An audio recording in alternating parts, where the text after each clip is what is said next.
In my last video, I built this awesome H9 Elite gaming PC. In this video, I will be repurposing my old NZXT H7 Flow PC case. I'll be using some even older PC parts that I've had for years. So stick around. If you're new to my channel, please consider subscribing.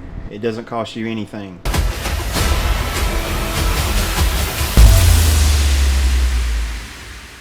Alright, for this PC rebuild, I'm going to be using an old ASUS ROG Crosshair VI motherboard. This motherboard is 7 years old.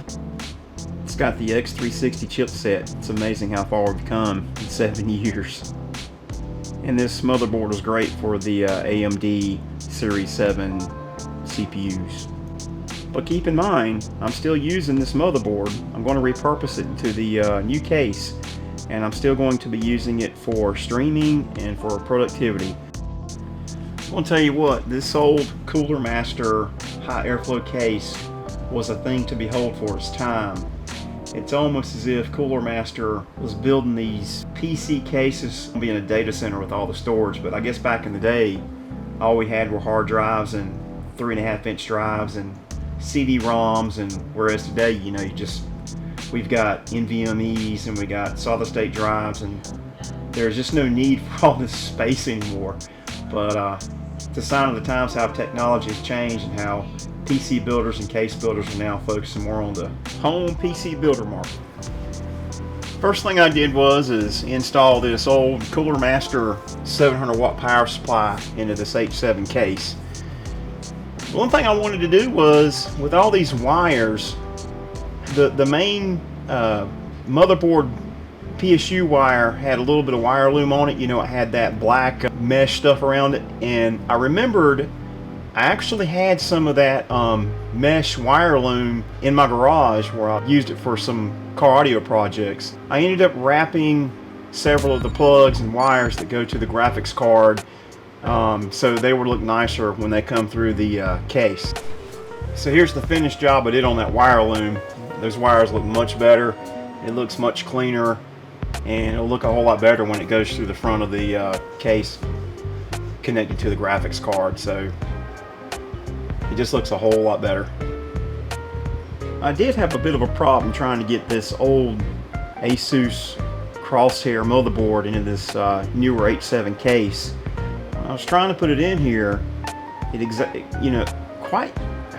when I was trying to get it in the case, it really wasn't fitting properly. You can see me here, I'm struggling trying to get the thing in there, and I'm trying to figure out why will this ATX motherboard not fit into this ATX case. And so I was kind of scratching my head there for a moment and trying to figure out what was going on.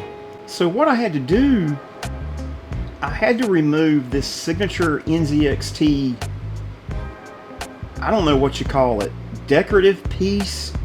You know, they have this piece in all their cases, but this thing was just in the way. It will not let me put, you know, the old school ASUS motherboard in there. You know, the old ROG wouldn't fit in there. I guess, you know, back in the day, the motherboards, even though they were a standard, they were an ATX motherboard, you know, they were a little too big for, you know, these newer cases. But as you see here, I had to remove, you know, that bar. That's a, you know, staple to all NZXT cases to get this motherboard in here.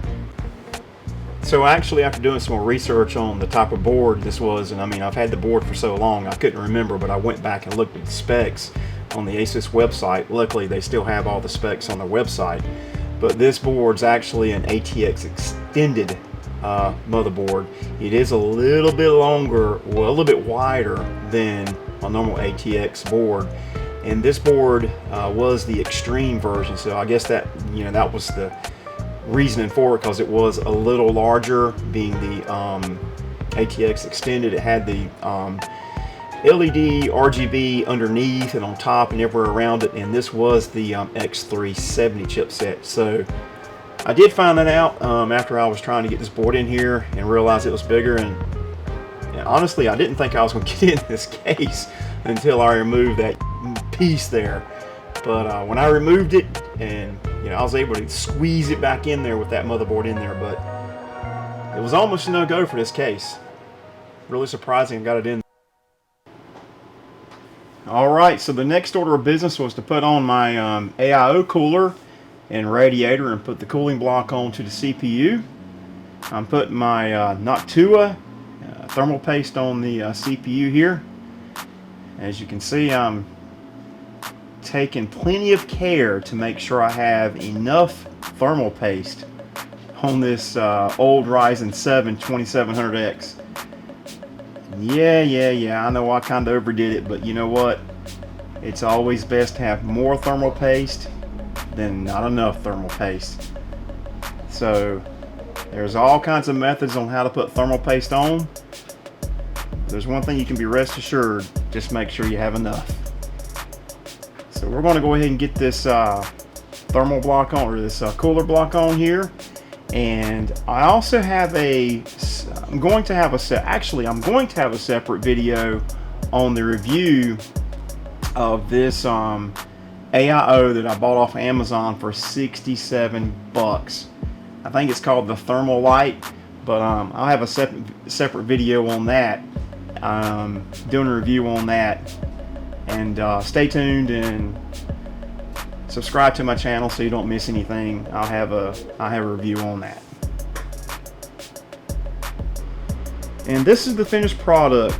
I've got my old ASUS motherboard in this H7 Flow case. I've got a 3070 RTX video card in here. I also have an Elgato 4K 60 Pro capture card.